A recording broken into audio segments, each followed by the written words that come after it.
Okay guys, welcome back. We are finally moving into control, basic control. All right.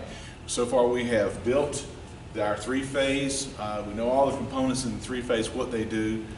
This last time we put a control transformer, specifically a step-down control transformer that we tied into our high voltage to feed our primary, and we got a secondary voltage out of that transformer. Now we've got to do something with that secondary transformer, and we're going to do motor control finally. Okay. Before we start though, we're going to be calling this relay logic. It's known as relay logic, and we're going to be working with ladder diagrams. So what is a ladder diagram exactly? Okay. Well, let's take a look at one that I've built here for you.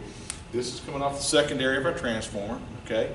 And one thing about a control circuit is that the power that leaves the transformer to feed our devices, to make them work, is always trying to get back home. Kind of remember that in your head, okay? You leave the transformer, it leaves the transformer, it's always searching for its neutral to come back home, okay? So we want to complete that circuit. Obviously this is not going to work because we don't have any load, and it's one big short circuit, okay? So we can't have that. But this is what we're going to start with, okay? So now we're ready to move to the control circuit. All right. First of all, when we're looking at these lines, you probably already figured this out by now, but these are our conductors. These that are actual wires that show us what to connect, what devices to connect to, how they should be connected. So this is our conductor. Okay, these are our conductors. All of these are conductors. All right. Now, on each side of our ladder diagram, it's named ladder diagram because it resembles a ladder like you climb. Okay. On each side, you have vertical lines right here, and those are our rails. All right, you got the hot rail over there that comes off of the secondary of the transformer, and then we have the neutral rail. Remember, we said it's always trying to get back here. Okay, this right-hand rail, vertical line here, this vertical rail is the neutral rail. All right, so we've got those two as our verticals. All right, now in the middle here, this horizontal rung right here is the rung, just like a ladder. You step on the rungs, that's the horizontal bar that you step on as you're climbing the ladder. So the ladder diagram has the two vertical rails, and it has the rungs too. Okay? Now, we're going to be dealing specifically with 120 volts for our example, and also in the lab and with the experiments that you're going to be working with there. So we're going to deal with 120 volts. So when you are dealing with 120 volts, the color of the wire, the insulation on the wire, has to be red for control, okay, for 120 volts, all right? And our red coming out of our transformer and going down the rail and also across the rungs too is red in color. And then our neutral will always be white. That being said, from now on when you come to the lab, I'm going to expect you to observe those color codes. We're dealing with 120 volts in the lab, and I'm going to expect you to follow the color code on that one. So again, 120 volts is for control circuitry, is red. Typically the power circuit, the motor circuit, is wired in black. You'll have some tape on some ends that are different colors to help you identify them, but overall it's black. For the 120 volts in our control circuit, it's red with a white neutral. Okay. Occasionally, actually more often than as you're seeing this more often, a lot of control circuits are going to 24 volts DC. Okay. So when we have 24 volts DC, we're going to use blue both on the positive and the negative. Okay, on both sides. Now it can seem a little confusing, but you'll label these like, for example, a lot of the schematics that I've worked with over the years.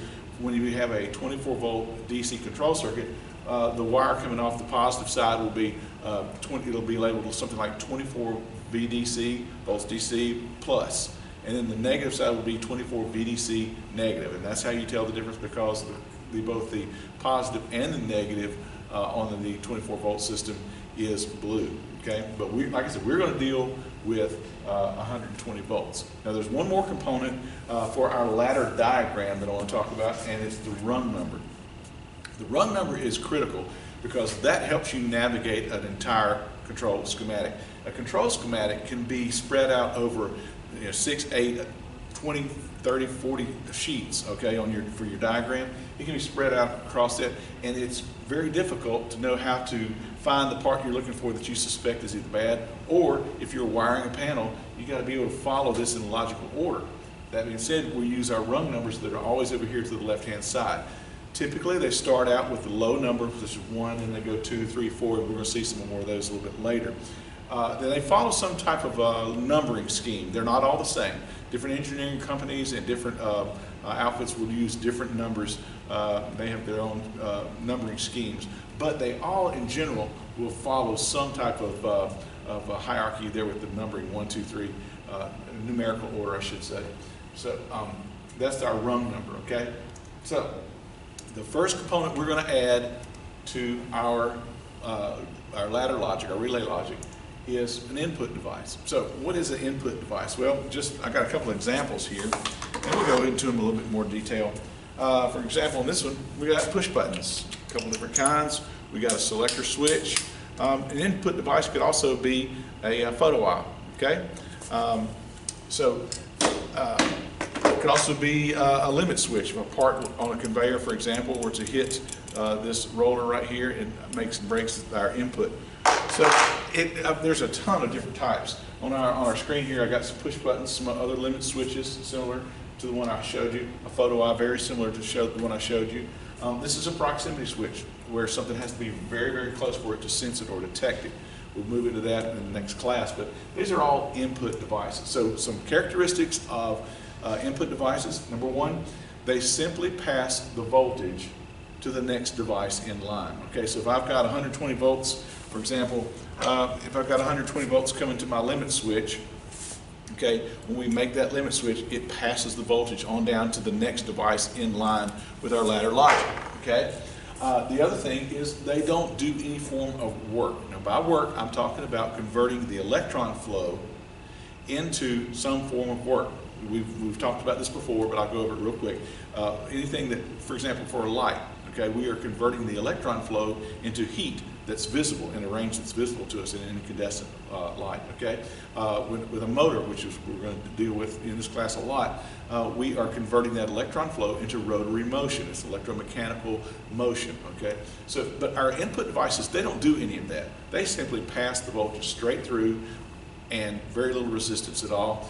Okay, and the other thing is that the input devices can be wired in parallel or in series. We're going to go into that a little bit, and that's how these inputs differ from outputs. Okay, so far here's what we've got. We've got our voltage coming out of our transformer, and I've selected two input devices. One of them is a normally closed and a normally open push button switch. These are the symbols that will then feed our output device, which is simply a light. Okay, so our input devices, when we're drawing a ladder diagram, our input devices always go over here on the left-hand side. Okay, so anything to the left-hand side is going to be reserved for input devices. Okay, now I have got a couple of symbols for you here. Just kind of blew them up so you can see them a little bit better. This is a normally open push button symbol, and this is a normally closed push button symbol. Okay, you're going to want to make sure you know how to draw these, because that's coming up in your basic control, and it's also going to be coming up in your final project. So you want to make sure you know how to draw these. Okay, basically what happens is, like I said, if we were to have 120 volts coming to this terminal right here on our switch, it would not pass through on down the line to the next component down the line without us manually pushing them, the operator on top of it, and allowing it to pass close these contacts right here. The opposite happens when we're dealing with a normally closed push button. If I had 120 volts going up to this terminal, it would freely pass through the switch. I don't have to touch it or anything, but it would freely pass through the switch on down to the next component in our relay logic on our ladder diagram. Okay, so again, we have to have some type of interaction with this one for it to pass the voltage. On the normally closed, we don't. So I'm just bringing you back up to speed. Some of you have been exposed to this, some of you have not. But anyway, these are manually operated input devices, and a couple of rules. Okay, we just talked about on the normally open contact devices, it will not allow voltage to pass through without any type of interaction with the device. Okay, and I just got a little graphic here. Normally open, it will close when we push it. Pretty simple there. Okay, like I said, the opposite is true when we're talking about normally closed devices. A manually operated input device with normally closed contacts will allow voltage to pass through to the next device downstream. Okay, and I've shown you here. This is a set of normally closed contacts on a relay. All right, we have voltage that automatically passes through here and we don't have to have any intervention with it whatsoever, okay? So here's what we've got so far. We've got voltage coming out, okay? And we're going freely through our normally closed contacts. I don't even have to touch the switch. It will pass straight through the contacts and park right there waiting for us at our normally open push button switch. Why? Because we have not pushed that button yet. All right, so that's where we got what we got so far. And again, we're on rung 1 of our ladder diagram. All right. So once I don't have this push, but once I push this, once I push the switch closed, just simply like this. Okay. What I'm doing when I push that button is I'm closing this set of contacts, and we're going to allow voltage to come over here and hit our output device. In this particular case, it is a light. So we're passing that voltage on over to here. Okay, so we're working our way through one rung of our ladder diagram. Okay. Now, this is our output. This is where we convert. This is where we have the devices that convert that electron flow into some form of work. And again, this is a symbol for a light. This is just a circle with a couple of supposed to be light beams popping off of it. But our outputs always go over on the right-hand side and are the last thing before it hits the neutral, okay, of our circuit. Okay, when you're drawing these things, these should always be on the far right and be the last thing to connect before the neutral. Okay, again, just a couple of characteristics of output devices I want to cover with you. Again, it converts that electron flow into some type of mechanical or heat energy or something that does some work for us. Again, a light bulb glows with heat and is visible to us in incandescent form. Okay, it could be that motor, that rotary motion, those kinds of things. It could be a coil that creates a magnetic field. We're going to be talking a lot about that in this lesson too. So a couple of things now this is where it differs from an input device. You never want to wire an output device in series. I'm going to show you why in a couple of slides here. But an output device is never wired in series. It's on the right-hand side of the rail, and every rung connected to the right-hand rail must have an output device. Why? Well, if we took this out, and the moment we press this switch and we got our voltage going straight to neutral, we'd have a short circuit because we have nothing doing any work for us. We've got to have something in there to do work for us in our rung. So on the far right-hand side, that's the last thing before we hit the neutral rail. Okay? All right. So again, we've pushed the button. We've got it going on here, and we're lighting up our light. Now, I told you earlier that we could not put output devices in series, all right? We always put them in parallel, all right? In this case, when I do push that button, I've got voltage flowing to this one, and they are receiving the same 120 volts. The full 120 volts going to this one and this one, which is characteristic of a parallel circuit. And this is going back to 1001, some in basic Ohm's law, and all that stuff should be coming back to you from your memory, okay? And here's why we don't do that, okay? If we put them in series, okay, this one's going to consume part of the 120 volts, and if these were identical voltages, this would be hit with 120, but it's going to consume half of that voltage, and then this device, output device, would only get partial voltage, and the second device will not work, particularly when you're dealing. Now, if it was a light bulb, it might glow a little bit, okay, a little bit, but not for its full intended brightness. If we're dealing with a control relay coil, then we're running the risk of it not coming in at all or chattering real bad. So we never put output devices in series, okay? So think about that. Remember that when you are going to be doing your design for your final project, all right? So we just don't ever want to do that, all right? So once again, we've hit our button, and now we have got two output devices in parallel receiving the same amount of voltage. They're going to work just fine, and they're tying everything together, okay? Let's back up real quick, just review what we've talked about for just a few minutes. Instantly, I'm going to be breaking these videos down into segments, okay, because there's a lot of material we've got to cover. So I'm going to be breaking these down into chunks to give you a chance to absorb what we're talking about without too much information. And we're also going to give you a chance to get up and take a break, stretch and everything. And if I've got them in segments for you, if there's certain parts you can refer just to that one video as opposed to watching the entire thing.